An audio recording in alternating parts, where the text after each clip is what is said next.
Now, former Arkansas Governor Mike Huckabee, a Republican. Also, Julie Roginsky, a Democratic analyst. Both are Fox News contributor. And Governor Huckabee, I want to get in there what exactly Donald Trump has to say about this. He says, I don't believe they interfered. Anytime I do something, they say, oh, Russia interfered. He said it could be Russian, it could be China, it could be some guy in his home in New Jersey.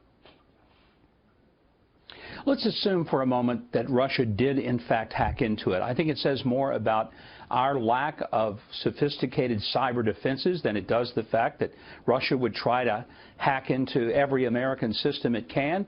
Do you think for a minute that if they could get into all of Donald Trump and his campaign emails that they wouldn't have done it? Of course they would have. But here's what I don't think I agree with Chris about. With all due respect, this notion that Russia wanted Donald Trump to win is nonsense. The last person they want in the Oval Office is Donald Trump. For 8 years, they've pretty much done whatever they wanted to. They wanted to invade Crimea. They did it. They wanted to go in and partner with Syria, set up shop there. They did it. They want to fly fighter jets 30 feet over the heads of an American destroyer in international waters. They did it. I don't think they're going to do that kind of stuff under Donald Trump because he's bringing in a whole new kind of approach that says America isn't going to sit back and take it in the teeth. It does seem, Julie, that Clinton supporters are adamant about blaming Russia for Hillary Clinton's loss.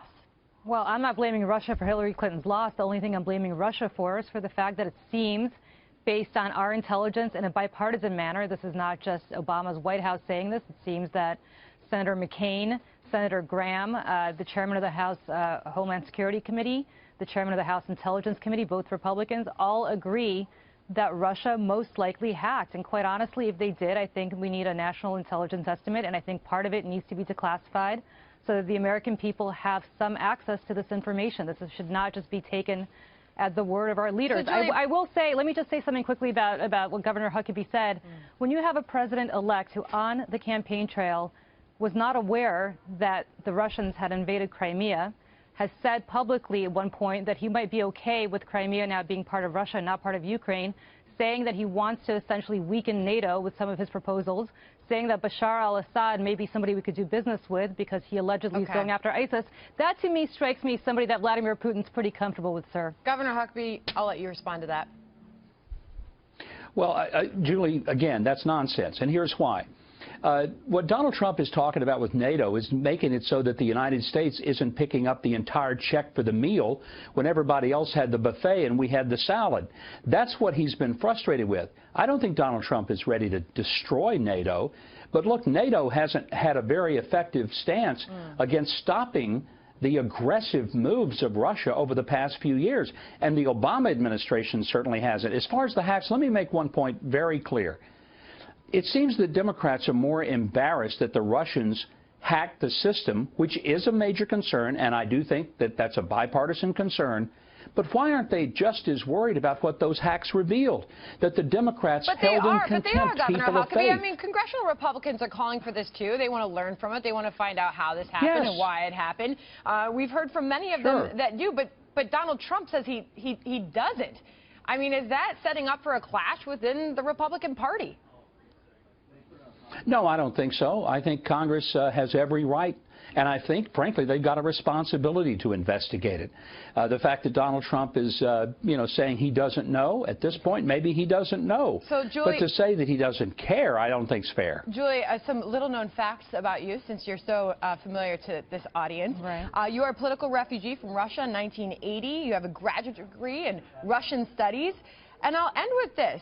I want to know what you're suggesting by saying that you want this fully investigated and you want to retaliate in kind. What are you suggesting there? Well, what I'm suggesting there is that we have means, and I'm not suggesting we start World War III, but we have means to cut off a lot of funding for Vladimir Putin's inner circle. We have access in the West to their bank accounts where they shelter a tremendous amount of money in the city of London, for example, here in New York in real estate. We have access to hurt Vladimir Putin. I'm not suggesting hurting the Russian people. I'm suggesting hurting his inner circle, who are likely responsible for this. When you have a man named Sergei Markov, Governor, who is an acolyte of Vladimir Putin, was a member of the Duma and part of his party, saying, yeah, you know what, we maybe had a little bit of something to do with WikiLeaks, saying that publicly, very, very vociferously right after our election, I would take him at his word. And I would take him at his word that the Russians are gloating over this. As for NATO, let me just get this in really quickly, Governor.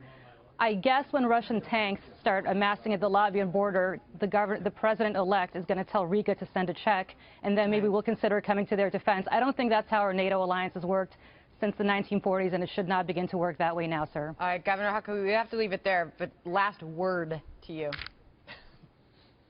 If you think Jim Mad Dog Mattis is going to sit back and let the Russians just do whatever they wish to do, you clearly, I don't think, understand who this man is and the kind of caliber that he's going to bring to the Defense Department. There's no reason at all to believe that Donald Trump will be anything less than a very strong president, much stronger than the one we've had in office for the past 8 years, who basically stood back, hands in pockets, as the Russians did what they wished. All right, thanks to both of you. Governor Huckabee and Julie, thank you.